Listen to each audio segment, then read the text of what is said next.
Well, world, it is Wednesday, November 25th, and it's about 1:30 or so in the afternoon. Kind of rainy, drizzly day all day today. I think until this evening it's finally going to end here in Defiance. Um, Today's devotion is entitled Love for One Another, written by Kenneth Samuel.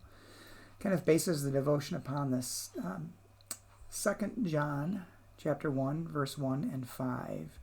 English Standard Version. The elder to the elect lady and her children, I ask you, dear lady, not as though I were writing you a new commandment, but one we have had from the beginning, that we love one another. Kenneth writes, the brief epistle of 2 John begins with salutations from an elder to the elect lady and her children.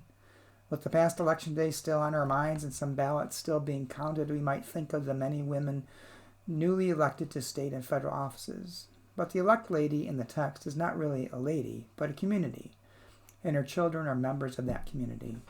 The metaphor also applies to any election candidates and office holders.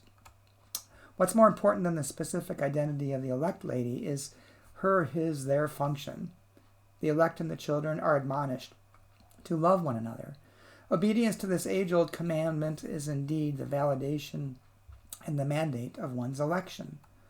Given the bitter wrangling of the past election cycle, love for one another is still our most pressing need. That love places our common concerns above all partisan rivalries. Love for one another places those who are concerned about porous borders at the same table with those who are concerned about global warming, and moves them to respond to each other in respectful ways.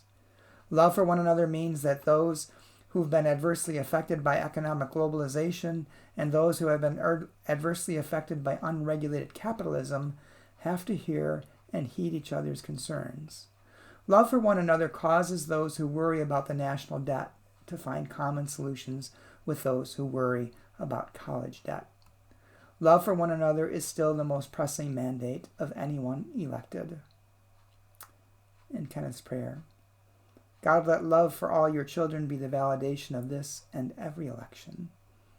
Amen.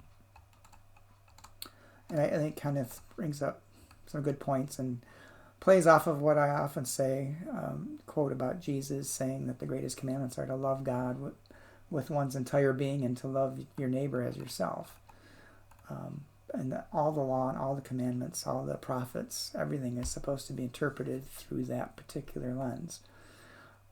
And that's where we continue to fall down, I think. We think that it's an all or nothing game, and it's not. It's a game in which we need to come together and work together and truly listen to one another. It kind of reminds me of something someone said to me that I try to repeat when I have premarital counseling sessions with couples, that marriage is not a 50-50 proposition. It's a 100-100 proposition. You put everything you have into that relationship, and that is the only way it's going to work. You can't just give half yourself to the other person. You both have to give 100%. But I think that's true in any relationship.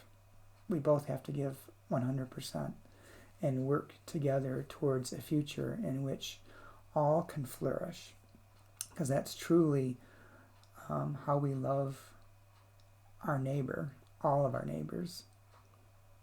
So I hope you're having a good week. I hope to do this again tomorrow, Thanksgiving Day.